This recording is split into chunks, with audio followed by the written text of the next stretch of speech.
রহিম, সকলকে সালাম জানিয়ে বক্তব্য শুরু করছি। আসসালামু আলাইকুম।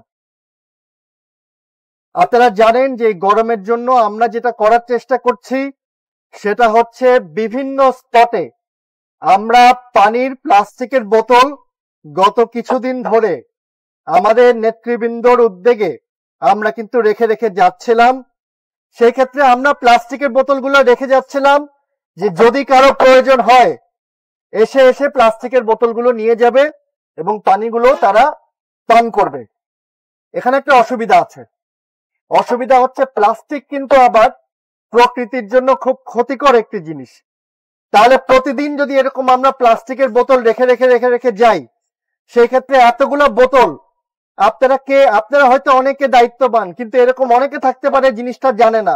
হঠাৎ করে প্লাস্টিকের বোতলটা কোনো পানির উপর ফেলে দিল, কোনো নদীতে ফেলে দিল, কোনো পুকুরে ফেলে দিল। এই প্লাস্টিক কিন্তু শেষে ওইটা যদি মাছের পেটে যায়, তারপর মাছটা যদি আপনার পেটে যায়, এটা কিন্তু প্রকৃতির জন্য অনেক ক্ষতিকর। সেই ক্ষেত্রে আমরা কি করেছি, আমরা একদিনের মধ্যে আমাকে একজন বড় ভাই আজকে আমাকে পরামর্শ দিল যে এভাবে প্রতিদিন প্লাস্টিকের বোতল না দিয়ে, সবার বাসায় কিন্তু প্লাস্টিকের বোতল আছে, আমরা যদি একটা ফিল্টার দিই, মানুষের মধ্যে যদি ছড়িয়ে দিই, এটা কিন্তু ছড়িয়ে দেওয়া দরকার যে এখানে পানি আছে কিন্তু বোতল নাই। বোতল যে যে যার যার বাসার থেকে নিয়ে একটা সাথে রাখবে।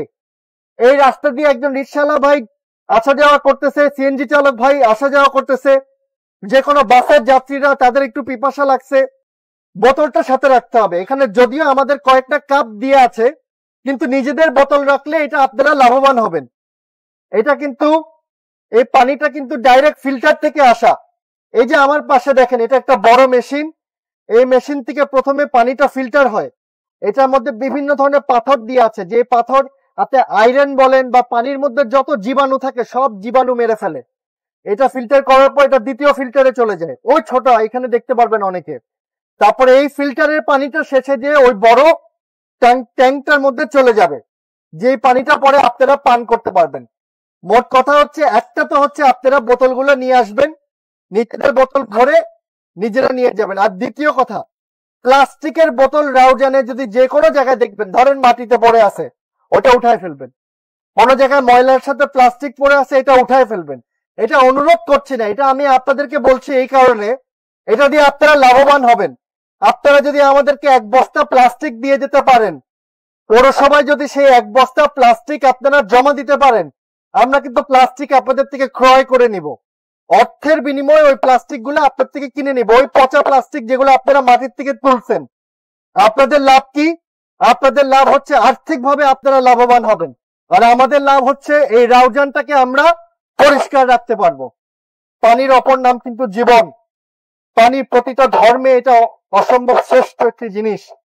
এই মানুষের আমাদের পৃথিবীর ইতিহাসে যেখানে মানুষ প্রথম তাদের বসতি ছিল, এটা ছিল হচ্ছে রিভার নাইলের আশেপাশে, ইজিপ্টে নীল নদীর আশেপাশে। কেন? ওই পানি থেকেই কিন্তু জীবনের সবকিছু শুরু। পানি অপচয় করবেন না, যার প্রয়োজন হবে পানি এখান থেকে নিয়ে যাবেন, এবং উলট পালট জায়গায় কোনো প্লাস্টিক ফেলবেন না। আজকের মতন এতটুকু বলে আপনাদের জন্য এটা রেখে গেলাম, আপনাদের কাছে এটার আমানত দিয়ে গেলাম। আপনারা এটার যত্ন নেবেন ইনশাআল্লাহ। সকলে মিলে এই দুর্যোগ, এটাকে আমি দুর্যোগ হিসেবেই বলবো। প্রকৃতির থেকে এত গরম কিন্তু আপনারা অনেকেই এখানে মুরব্বীরা আছেন, মুরব্বীরা ভালো বলতে পারবেন।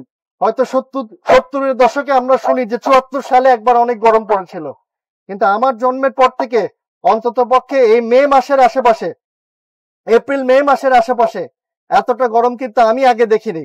তো সুতরাং আপনারা সকলে একে অপরের পাশে থাকবেন, সকলকে পানি খেতে বলবেন।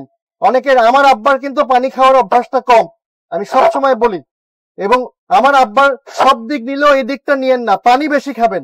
পানি আপনাদের সকলের প্রয়োজন। আমরা একে অপরের পাশে থাকবো এবং এই দুর্যোগ ইনশাআল্লাহ আল্লাহ চাইলে আমরা কাটিয়ে উঠবো। আজকের জন্য এতটুকু থাক। সকলে ভালো থাকবেন, সুস্থ থাকবেন। আসসালামু আলাইকুম।